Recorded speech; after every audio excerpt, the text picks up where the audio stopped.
¿Qué tal? Buenos días y muchas gracias, Arranque, por la invitación a este foro de profesores y de inversores y de alumnos o potenciales alumnos en cada uno de los distintos másters, ¿no? El objetivo de esta charla, durante media hora, 40 minutos, es tratar de explicar por qué en OMA, en el Centro de Estudios OMA, hemos creado, ya va a cumplir el año que viene 10 años, hemos creado un máster donde intentamos combinar la explicación del Value Investing, que es una teoría, un enfoque de inversión, con la teoría del ciclo económico austríaca, que es una teoría económica que aparentemente no tiene demasiada conexión, no tiene una conexión muy directa con el Value Investing como tal. Entonces, mi objetivo es tratar de hacer ver que sí existe esa conexión, o que al menos si se efectúa la conexión es una conexión que puede resultar muy provechosa para el value investor. Entonces, empecemos tratando de entender o de resumir, muchos de vosotros ya lo sabréis, claro, qué es el value investing y cuál es la lógica detrás del value investing para luego enlazar esto con la explicación del ciclo económico. A ver, de entrada, ¿qué es una acción? Pues una acción es un título representativo de una fracción del capital social de un negocio. Es decir, la acción te convierte en, por un lado, te convierte en copropietario de una empresa y, por tanto, te convierte en codueño de las venturas o desventuras del negocio de esa empresa. Pero, a su vez, las acciones no solo son un título de copropiedad sobre una compañía, sino que también son valores mobiliarios que cotizan en los mercados bursátiles, donde participan inversores con perfiles temporales, con disponibilidades de liquidez, incluso con motivaciones o búsquedas de rentabilidad muy distintas y que, por tanto, ya digo, es un valor mobiliario susceptible de tener una cotización hasta cierto punto independiente de su naturaleza como título de copropiedad de un negocio. Por tanto, fijémonos que una acción tiene esta doble naturaleza: copropiedad sobre un negocio y título, valor mobiliario que cotiza en mercados financieros. Obviamente una acción podría no cotizar en mercados financieros, pero estamos hablando de las que sí lo hacen. Pues bien, el value investing, en cierto modo, lo que busca es arbitrar el spread, el diferencial que puede surgir entre el precio, entre el valor de estas dos naturalezas, de esta naturaleza dual de una acción. Busca arbitrar el valor derivado de la acción como título de copropiedad de un negocio, que es a lo que llamaríamos valor fundamental o valor intrínseco en la terminología value, es decir, cuánto vale esta pieza del negocio, cuánto vale esta porción del negocio de una empresa, que, bueno, pues en principio tiende a ser igual al valor presente de los flujos de caja futuros esperados. Ese sería el valor nuclear, el valor fundamental.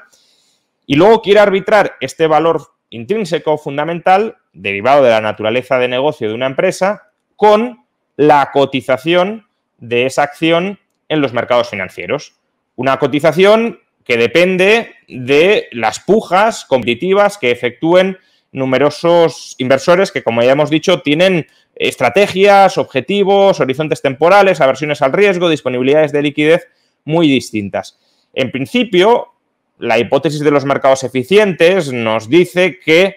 la cotización de una acción debería reflejar siempre el valor fundamental de una empresa y que, por tanto, no debería haber ningún diferencial entre ambos, siempre y cuando, claro, la información que justifique un determinado valor fundamental esté disponible para todos los agentes económicos. Sin embargo, esta hipótesis, que puede ser cierta, tendencialmente cierta, no es incompatible con la emergencia transitoria de diferenciales, ni tampoco es incompatible con la creación de nueva información que no esté disponible en el mercado y, por tanto, el aprovechamiento de esa información cuando todavía no se ha hecho disponible en el mercado. Es decir, si una persona hace los deberes analizando de manera muy profusa el negocio de una empresa y de ese análisis surge un nuevo conocimiento que todavía no ha sido difundido en el mercado, justamente la hipótesis de los mercados eficientes nos dice que cuando el que ha creado ese conocimiento haga uso de ese conocimiento porque considera que una acción está infravalorada o sobrevalorada, el precio de esa acción empezará a reflejar ese conocimiento que previamente no estaba incorporado porque ni siquiera existía. Con lo cual, de lo que se trata a través de este máster o de otros másters posibles, pero obviamente para lo que estoy hablando de este máster, es de ser capaces de proporcionar un arsenal de herramientas que nos permita generar de manera muy rápida ese nuevo conocimiento, muy rápida y a muy bajo coste, es decir, de automatizar, digamos, procesos de análisis para generar ese nuevo conocimiento muy rápido y a muy bajo coste para poder aprovechar lo que hasta el momento nadie había aprovechado porque nadie había efectuado ese mismo análisis con respecto a una empresa. Con lo cual, ya digo, el value investing es el arbitraje entre la cotización, el precio de mercado de la acción, el precio que deriva de la acción como valor mobiliario sometido a pujas competitivas muy diversas y el valor nuclear de la acción como parte, como porción de un modelo de negocio. Solo habría que añadirle para, digamos, tener la imagen completa de la filosofía de inversión, del arte de inversión del value investing, dos ideas adicionales. Dos ideas adicionales que además conectan también con esta naturaleza dual de una acción. La primera idea es la del círculo de competencia, es decir, restríngete a analizar aquellos modelos de negocio que entiendes, no te salgas de tu área de conocimiento, no intentes crear conocimiento sobre negocios de los que previamente no tienes ningún tipo de idea, salvo que, claro, te pongas a hacer unos deberes mucho más prolongados y adquieras conocimiento sobre un determinado sector, sobre una determinada empresa, pero si no tienes ese conocimiento inicial, no te pongas a crear nuevo porque te faltan los fundamentos y, por tanto, es muy probable que te equivoques a la hora de efectuar una estimación de cuál es el valor fundamental de ese negocio en concreto. Y la segunda idea clave del value investing, que conecta más bien con su naturaleza como valor mobiliario y, por tanto, como cotización potencialmente muy volátil, muy fluctuante, es el margen de seguridad. Es decir, siempre que invirtamos en una acción que tiene una determinada cotización, buscando arbitrar ese precio de mercado con el valor intrínseco de la acción, seamos conscientes de que nos podemos estar equivocando en nuestras estimaciones del valor fundamental, que no es un valor directamente observable, y por tanto cubrámonos las espaldas comprando la acción, solo cuando sea posible, claro, a un descuento importante con respecto a nuestra estimación de valor fundamental. De tal manera que si nos hemos equivocado en nuestra estimación del valor fundamental al haberla comprado con descuento, no experimentaremos pérdidas o minimizaremos las pérdidas. Y si nos hemos equivocado pero al alza, es decir, si el valor fundamental todavía es mayor del que anticipábamos, pues habiendo comprado a un descuento con respecto a nuestra estimación inicial de valor fundamental y siendo ese valor fundamental en realidad todavía superior, pues obtendremos rentabilidades más explosivas de las que inicialmente anticipábamos. Bien, este es, por resumir, la filosofía de inversión, el enfoque más bien de inversión del value investing. ¿Y cómo conecta aquí la teoría del ciclo económico? Es decir, ¿cómo encaja en esta filosofía de inversión, en este enfoque de inversión, la teoría del ciclo económico? ¿Por qué necesitamos o por qué es aconsejable conocer bien el ciclo económico para ser un inversor completo? Bueno, de entrada, la teoría del ciclo económico que explicamos en el Centro de Estudios SOMA, porque teorías del ciclo económico, pues, candidatas a ella, hay muchas, ¿no? Las hay desde hace siglos, de hecho. Pero la que explicamos en el Centro de Estudios SOMA es la teoría del ciclo económico de la escuela austríaca, modificada por lo que podríamos llamar aportaciones desde la teoría de la liquidez. Es decir, no es la teoría austríaca ortodoxa que uno puede aprender pues leyendo Precios y Producción de Hayek o leyendo Dinero, Crédito Bancario y Ciclos Económicos del profesor Jesús Huerta de Soto, sino que es una teoría que creemos, sinceramente, que mejora la teoría austríaca ortodoxa en el sentido en el que incorpora y sofistica ideas que la teoría ortodoxa simplificaba de manera excesiva y a su vez también conecta directamente esa teoría del ciclo con la jerga de los mercados financieros. La teoría del ciclo económico austríaca es, si uno la estudia, una teoría básicamente real, sobre la economía real, sí, de distorsiones crediticias introducidas en la economía real, pero expuesta, desarrollada, básicamente sobre la estructura de producción, que está muy bien, pero le falta toda la parte del análisis de la estructura financiera que complementa esa estructura de producción. Y por resumir mucho esta teoría del ciclo económico, porque es importante al menos conocer un resumen para luego entender cómo conecta con la filosofía del value investing, esta teoría del ciclo económico lo que dice es que los ciclos económicos son periodos que derivan o que surgen por la degradación, el deterioro de la liquidez de los agentes económicos. Los agentes económicos deterioran durante un determinado periodo de tiempo su liquidez, es decir, invierten en activos a largo plazo mediante pasivos a corto plazo, hacen esto justamente para intentar arbitrar la curva de rendimientos, hacen esto justamente para aprovecharse del diferencial que existe entre los tipos de interés a largo plazo y los tipos de interés a corto plazo. Al acometer esta estrategia, al endeudarse a corto plazo e invertir a largo plazo, lo que están haciendo es canalizar un enorme volumen de ahorro, que era ahorro que buscaba disponibilidades a corto plazo, liquidez a corto plazo, que buscaba no estar inmovilizado en el largo plazo, pues transforman ese ahorro de corto plazo en inversión a largo plazo. Y eso durante un tiempo provoca un incuestionable boom económico, porque si la inversión a largo plazo aumenta mucho más de lo que alternativamente habría aumentado si no se hubiese desviado ahorro de corto plazo a inversión a largo plazo, es decir, si solo se hubiese invertido a largo plazo el ahorro disponible a largo plazo, pues la inversión alternativamente habría sido menor y una vez aumenta la inversión, pues de ahí se siguen una serie de efectos multiplicadores, inversión que se transforma en consumo y también de efectos aceleradores, consumo que se transforma en nueva inversión. Por tanto, son periodos de creación de empleo muy intensa, son periodos de aumento del gasto, tanto en consumo como en inversión, muy notables. Son periodos de creación de empresas, son periodos de laxitud crediticia gracias a, en un principio, tipos de interés bajos, pero debido a ese boom económico, también de tipos de interés crecientes conforme avanza esta fase del ciclo económico, pero son periodos también, reitero esto, de deterioro, de degradación de la liquidez, donde los agentes no solo están cada vez más endeudados, sino más endeudados a corto plazo, y muy en particular, no necesariamente todos los agentes, sino aquellos agentes que efectúan la labor de intermediación financiera, es decir, los bancos o los pseudobancos, podríamos también hablar de la banca en la sombra como ejecutor de este tipo de operaciones. Entonces, hay una parte esencial de nuestras economías, muy en particular los intermediarios financieros, que cada vez están más endeudados a corto plazo y, por tanto, su liquidez desde el lado del pasivo es cada vez menor, cada vez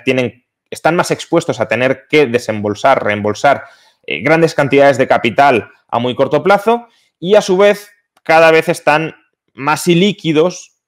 desde el lado de su activo. Los activos, las inversiones que han acometido, cada vez el periodo de recuperación es más prolongado y, por tanto, ya digo, no solo es que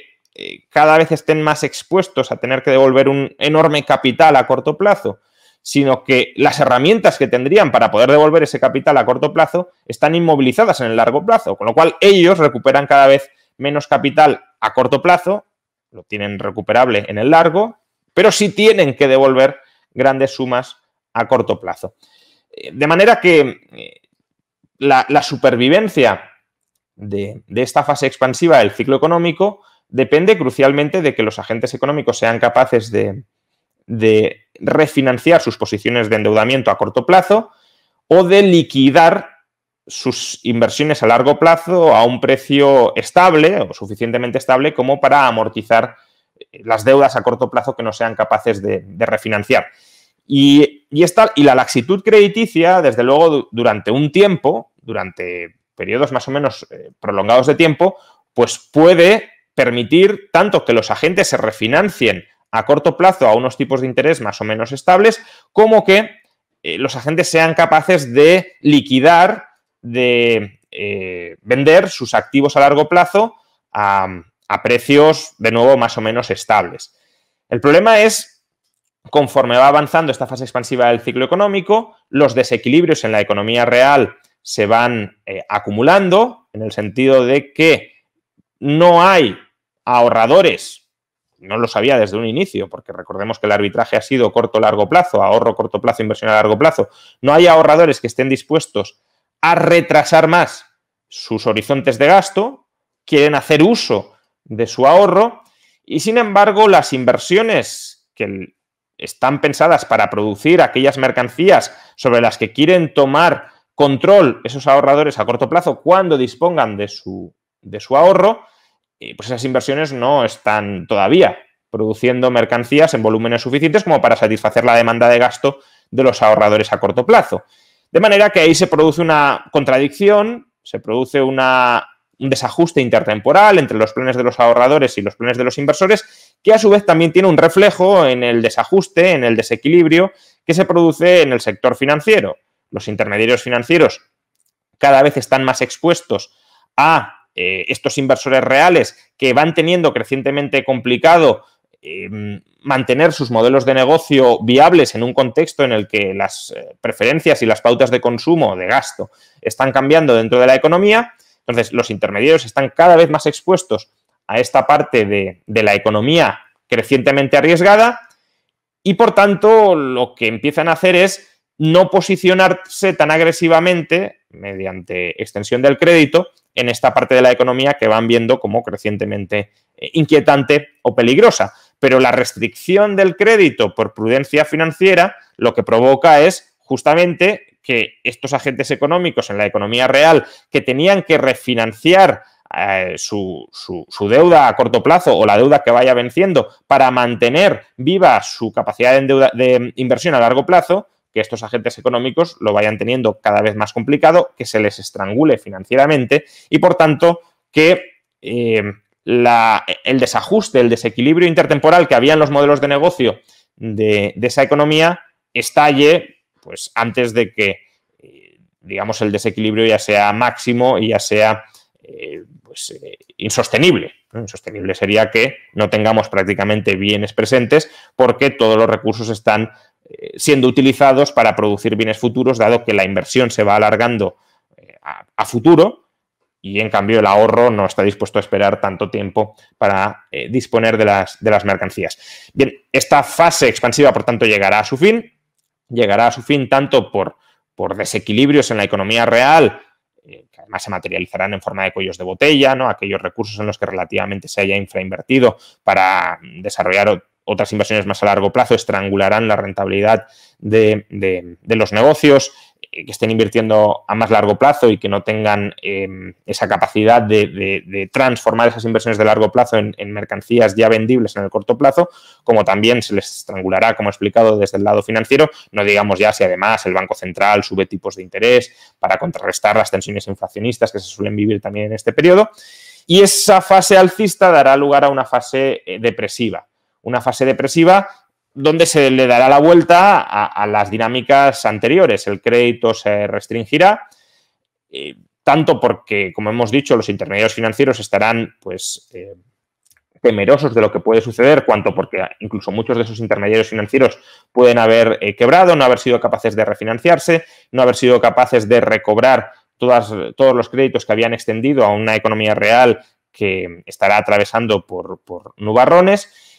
Habrá, por tanto, una restricción del crédito, habrá una restricción de la inversión, tanto porque el crédito será más escaso como porque las expectativas de futuro no serán tan positivas. La restricción de la inversión dará lugar a un efecto multiplicador pero negativo, habrá contracción de consumo, habrá, por tanto, también un efecto acelerador negativo, habrá contracción adicional de la inversión, ¿no? Menos consumo es menos inversión en incrementar la capacidad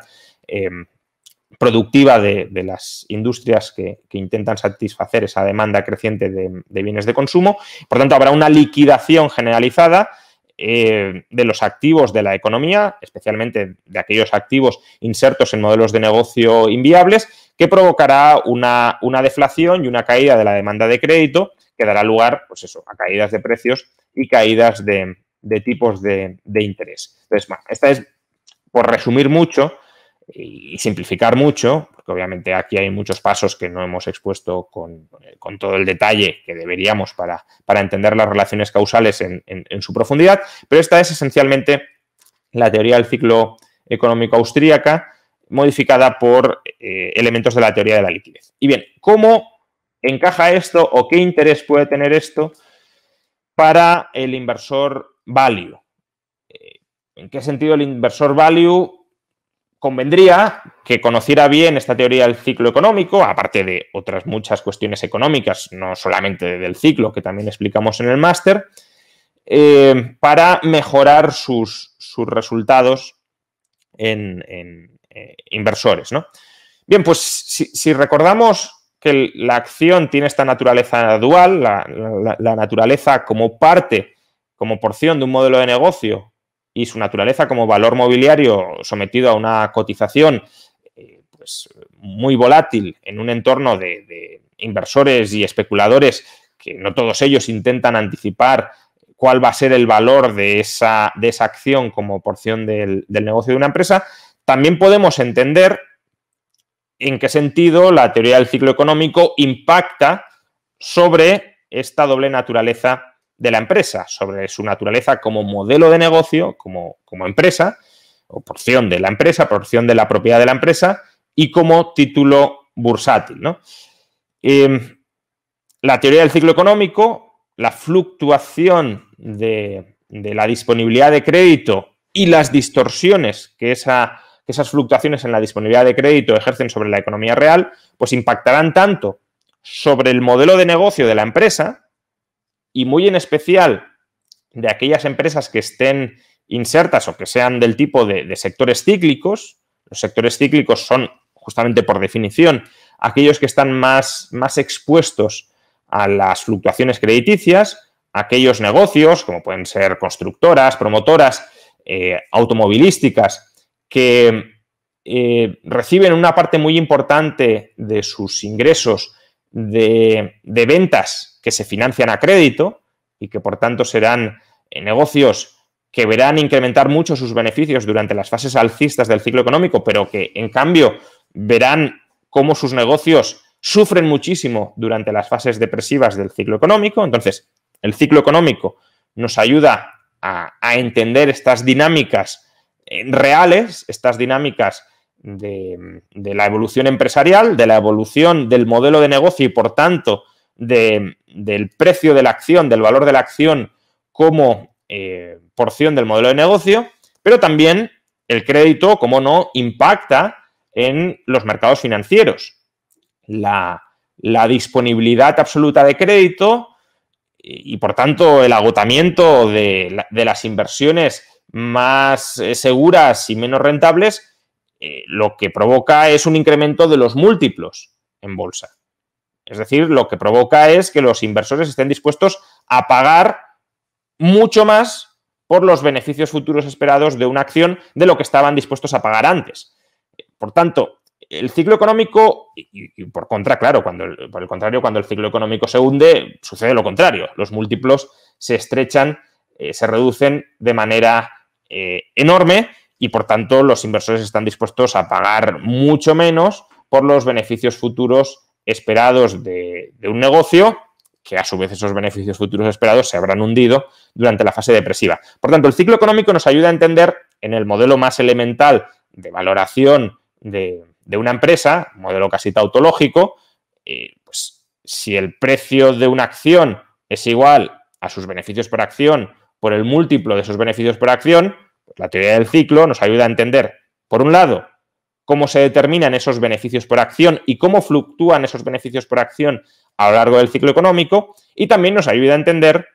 la formación de los múltiplos y cómo fluctúan esos múltiplos a lo largo del ciclo económico. Y simplemente para ilustrar qué tipo de conocimiento nos puede aportar, conocimiento más concreto en estas dos fases del ciclo, que en realidad hay más de dos fases, ¿no? Estoy simplificando mucho la exposición del ciclo, pero las dos fases principales son la fase alcista, la fase de expansión, y la fase bajista o la fase de depresión, la fase depresiva. Pues para especificar un poco más cómo la teoría del ciclo nos puede ayudar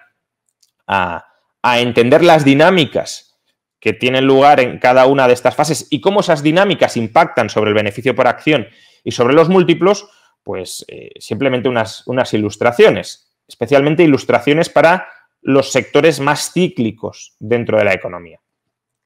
Bien, los sectores más cíclicos dentro de la economía durante las fases alcistas tenderán a vender mucho más de lo que vendían antes porque, como ya hemos explicado, los sectores cíclicos son aquellos cuyos ingresos dependen en un porcentaje muy elevado de las ventas directa o indirectamente financiadas a crédito. Las pueden financiar ellos mismos o las puede financiar un banco, pero en todo caso las ventas son sensibles a la disponibilidad de crédito. Por tanto, si en la fase alcista hemos dicho que hay una laxitud crediticia muy importante derivada de que se trasvasa ahorro de corto plazo, se convierte a través de la intermediación financiera, ahorro de corto plazo en financiación a largo plazo, pues habrá más disponibilidad de crédito empresarial, de crédito al consumo, de crédito hipotecario, y eso provocará, como digo, un incremento de las ventas a crédito, directa o indirectamente a crédito, de estos sectores procíclicos. Por tanto, sus ingresos aumentarán de manera muy notable. La rotación de su capital se incrementará de manera muy notable. Tanto se incrementará que estos sectores procíclicos alcanzarán en algún momento su límite de capacidad. Es decir, hasta cierto punto el incremento de la demanda a crédito lo atenderán a través del incremento de la producción, de un uso más intensivo de los recursos de los que disponen. Pero, bueno, esto tiene sus límites, la capacidad ociosa de cualquier empresa, de cualquier sector tiene sus límites, y si las ventas a crédito siguen subiendo, esa capacidad ociosa terminará y a partir de ahí lo que sucederá es que los precios de esos bienes que se compran a crédito, vivienda, automóviles, incluso electrodomésticos, empezarán a crecer justamente para estimular el incremento de la capacidad productiva dentro de la industria, ya sea con ampliación de la capacidad instalada de las empresas existentes o con la entrada de nuevas empresas que en el futuro produzcan más unidades de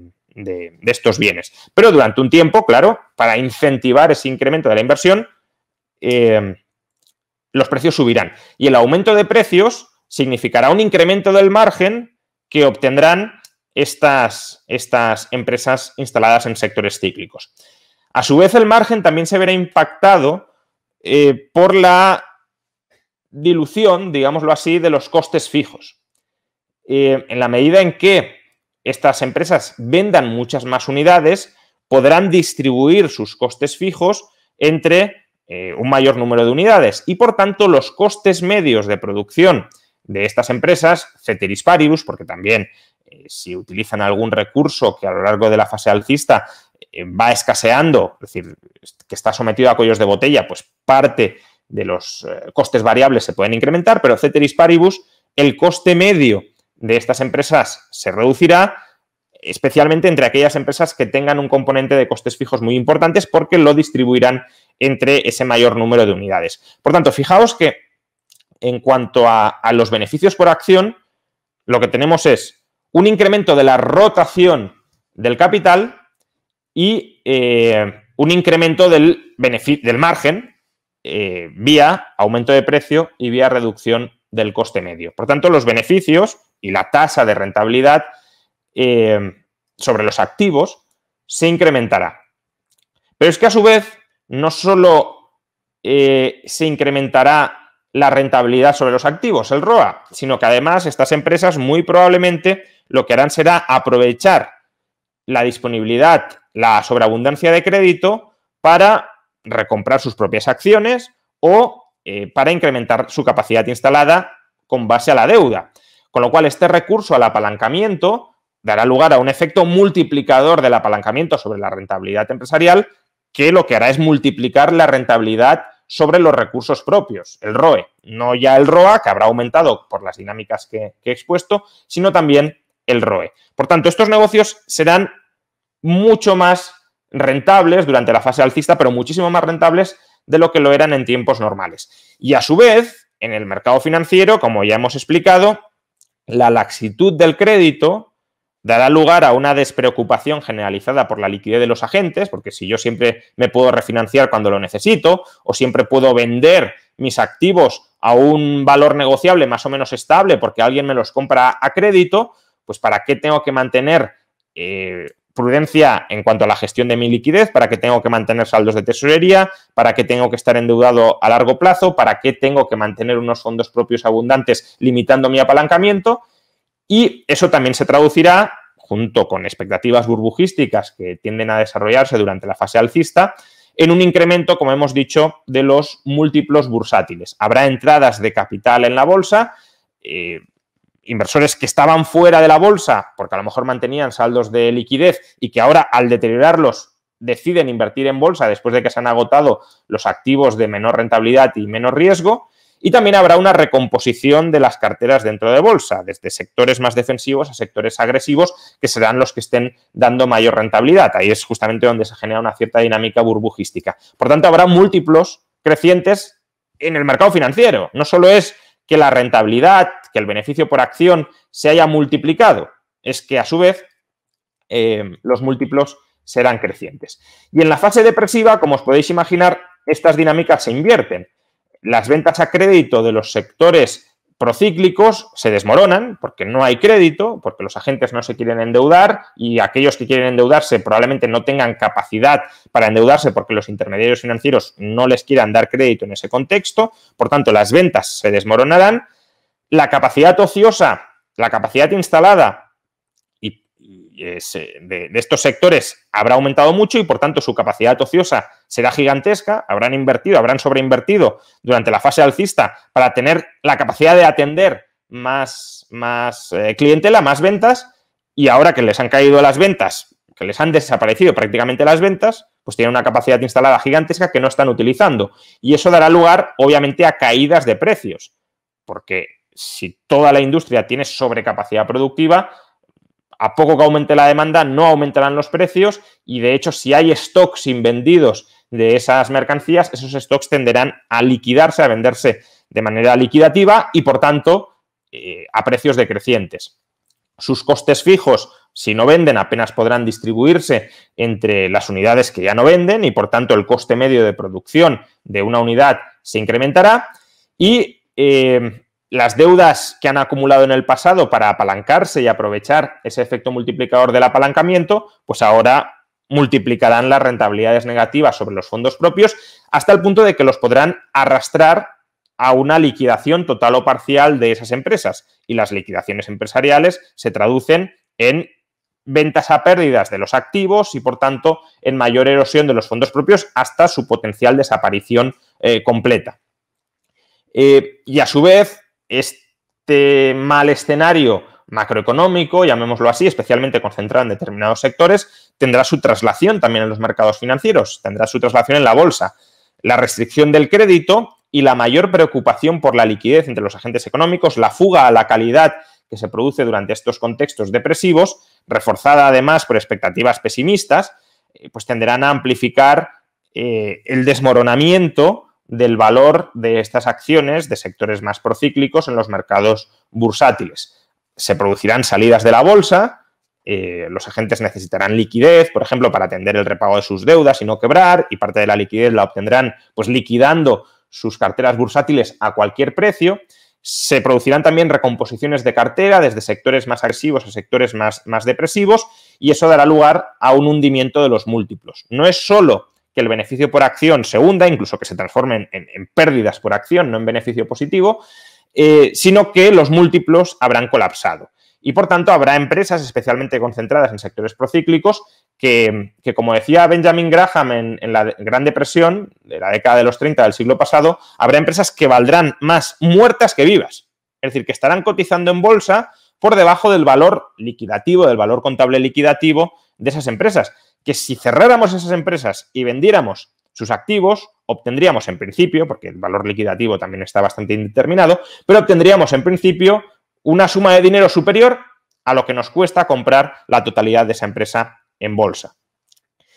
Luego, por supuesto, habrá otros sectores que no estén tan expuestos a estas dinámicas, pues los sectores anticíclicos, cuyas ventas no dependen tanto de la disponibilidad de crédito, pues no subirán tanto durante las fases alcistas y no caerán tanto durante las fases bajistas. De ahí la lógica también de recomponer las carteras en cada una de estas fases. Pues bien, creo que con lo expuesto se puede entender